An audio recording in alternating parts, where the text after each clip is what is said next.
Hello students, तो कैसे हो आप सभी। अभी हम पढ़ने वाले हैं पाठ 4 ऊष्मा। भाग हमारा ये 3 है। मैंने भाग 1 और 2 में बताया था कि ऊष्मा क्या होती है, ऊष्मा कैसे उसका ताप को कैसे मापा जाता है और कौन कौन से हम इंस्ट्रूमेंट का प्रयोग करते हैं और उनका प्रयोग कैसे किया जाता है और डिग्री को फ़ारेनहाइट में कैसे बदला जाता है। तो मैंने भाग 1 और 2 में बता दिया था। आप आई बटन पे क्लिक करके देख सकते हैं या प्लेलिस्ट में देख सकते हैं, डिस्क्रिप्शन में लिंक है। तो ये हमारा कौन सा है, भाग 3। ये बहुत ही महत्वपूर्ण है और बहुत ही इंटरेस्टिंग मज़ेदार है, क्योंकि इसमें जो हम पढ़ने वाले हैं वो हमारे दैनिक जीवन से जुड़ा है और उन घटनाओं को कहीं ना कहीं हम कभी मूवी में देखे होंगे, टीवी में देखे होंगे या हमने कभी महसूस किया होगा, कहीं ना कहीं हमने उस घटनाओं को देखा है।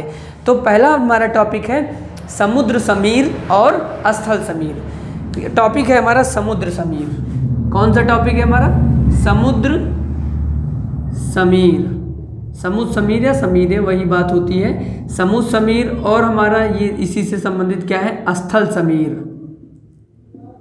समुद्र समीर को इंग्लिश में बोलते हैं सी ब्रिज और स्थल समीर को बोलते हैं लैंड ब्रिज।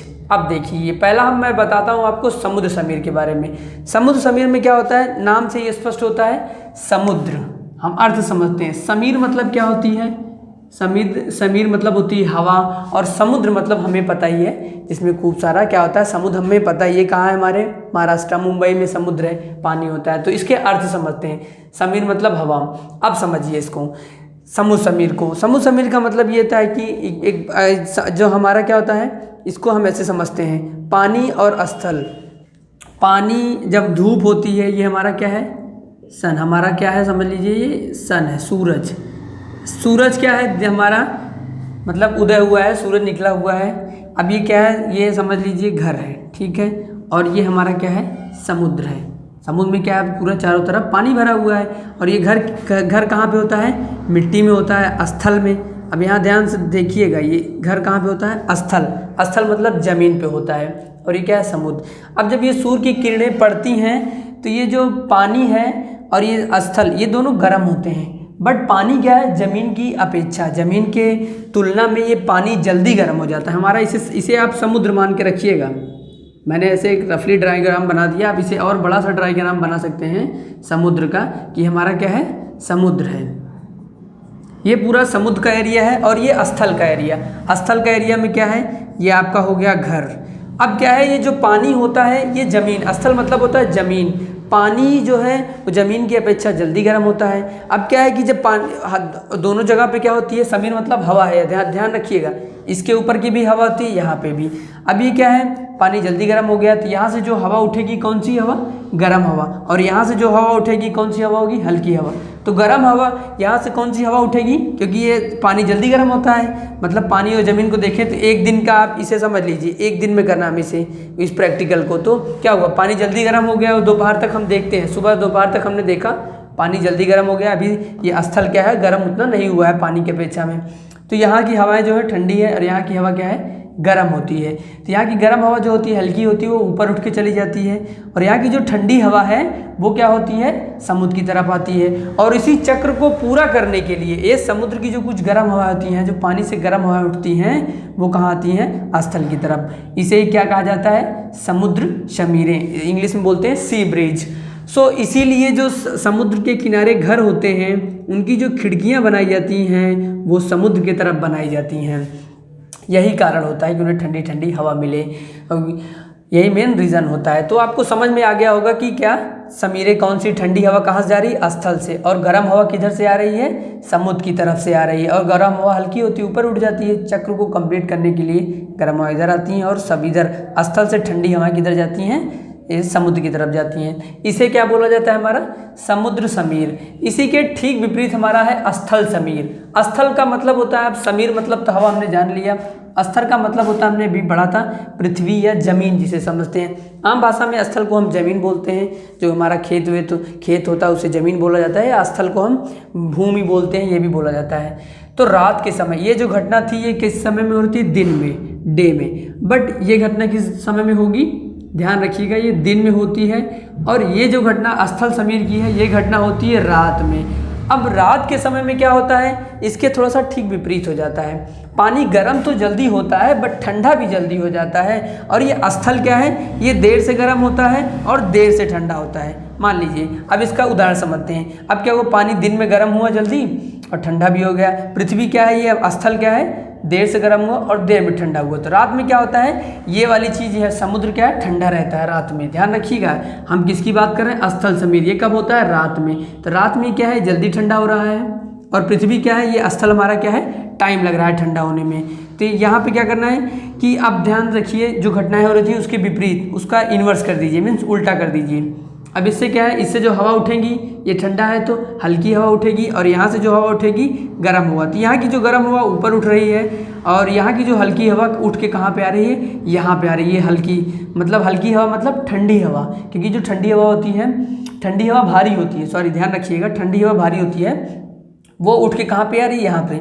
और यहाँ की जो गर्म हवा है वो हल्की होती है, वो ऊपर जा रही है। और इस चक्र को कंप्लीट करने के लिए कुछ गर्म हवाएं इधर भी आ रही हैं, इसीलिए इसे बोला जाता है स्थल समीर। और ये घटना रात के समय में होती है। ध्यान रखिएगा, स्थल समीर जिसे इंग्लिश में बोलते हैं लैंड ब्रीज, ये घटना रात के समय होती है। समुद्र समीर जिसे इंग्लिश में बोलते हैं सी ब्रीज, ये घटना दिन के समय में होती है। तो ये हमारा टॉपिक रहा। और इस चैप्टर का आखिरी टॉपिक है कि हम अलग अलग सीजनों में अलग अलग कपड़ा, मतलब ये हमारे जो कपड़े होते हैं इन्हें क्यों पहनते हैं। जैसे हम उस ठंडी के समय में हम कौन से ऊनी वस्त्र पहनते हैं, गर्मी के समय में हम हल्के वस्त्र पहनते हैं। ये हमारे ये उष्मा पाठ का आखिरी टॉपिक है। तो इसका मैं आपको कारण बताता हूँ। ये जो हल्के कपड़े होते हैं, जैसे ये शर्ट है वाइट कलर का है, इसमें क्या होता है, हल्के कलर में, हल्के कलर, ध्यान रखिएगा, जो कलर हल्के होते हैं, हल्के कलर, इनमें क्या होता है कि रिफ्लेक्शन ज़्यादा होता है। रिफ्लेक्शन मतलब परावर्तन, मीन जैसे सूर्य की किरण है सफ़ेद कलर पे पड़ेगा तो इनमें क्या होता है, रिवर्स वापस किरणें ज़्यादा जाती हैं। और जो रंग, जैसे हमारा काला कलर होता है, कौन सा, काला कलर हुआ, हमारा लाल कलर हुआ और नीला कलर हुआ, ये सब नीला कलर जैसे हुआ, ये क्या करते हैं, ये जो सूर्य की किरणें होती हैं इनको अवशोषित करते हैं। मीन्स क्या है कि गर्मी के समय हम हल्के कपड़े इसलिए पहनते हैं क्योंकि हमें क्या, गर्मी लगती है और हमें क्या चाहिए, सूर्य की किरणों को क्या चाहिए, मतलब वो वापस चली जाए, इसीलिए हम सफ़ेद रंग के कपड़े या हल्के कॉटन के कपड़े पहनते हैं। ठंडी में हमें क्या चाहिए, ऊष्मा चाहिए, हीट चाहिए, इसीलिए क्या है, हम मतलब काला नीला इस कलर के कपड़े को पहनते हैं। ठंडी में हमें ऊष्मा चाहिए, इसलिए हम काला, लाल, नीला ये कपड़े पहनते हैं। और ऊनी वस्त्र पहनते हैं।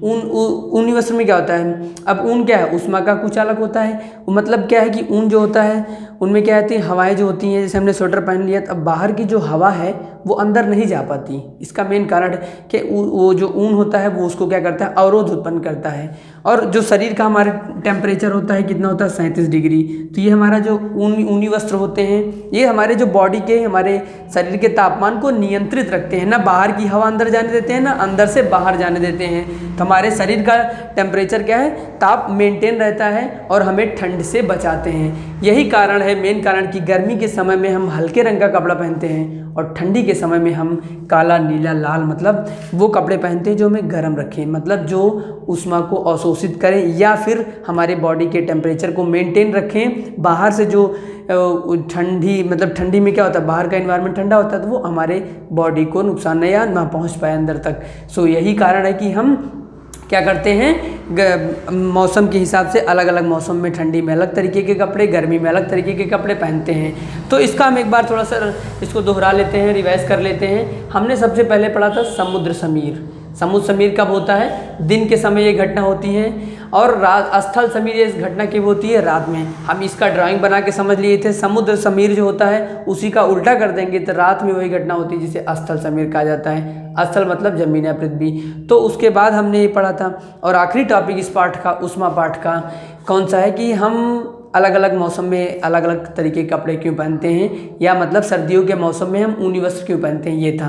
तो उसको हमने समझ लिया क्योंकि जो हल्के कपड़े होते हैं वो क्या हैं, जो सूर्य की किरणें होती हैं या ऊष्मा जो होती है उनको अवशोषित नहीं करते।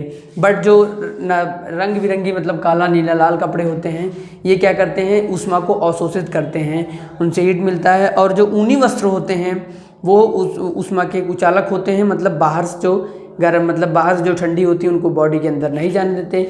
और हमारे बॉडी का टेम्परेचर भी 37 डिग्री होता है। तो ये बॉडी के टेम्परेचर को मेंटेन रखते हैं बाहर के टेम्परेचर की अपेक्षा। मीन्स बॉडी का जो टेम्परेचर उसे 37 डिग्री है उसको मेंटेन रखेंगे तो उसे ठंड नहीं लगेगी, बॉडी खुद ही गर्म महसूस करेगी। तो ये हमारा हो गया टॉपिक कंप्लीट। फिर भी अगर आपको कोई डाउट है, एक्सरसाइज, उसके प्रश्न उत्तर में कोई दिक्कत है तो आप हमसे क्वेश्चन पूछ सकते हैं। डिस्क्रिप्शन में व्हाट्सएप नंबर है, टेलीग्राम चैनल का लिंक है, आप कमेंट सेक्शन में पूछ सकते हैं। बहुत सारे ऑप्शंस हैं, हम आपके डाउट को जरूर क्लियर करेंगे। तो वीडियो को लाइक कर दीजिएगा, अपने दोस्तों के साथ जरूर शेयर करिए, चैनल को सब्सक्राइब कर लीजिए। मिलते हैं अगले वीडियो पे, तब तक के लिए goodbye, take care and thank you so much.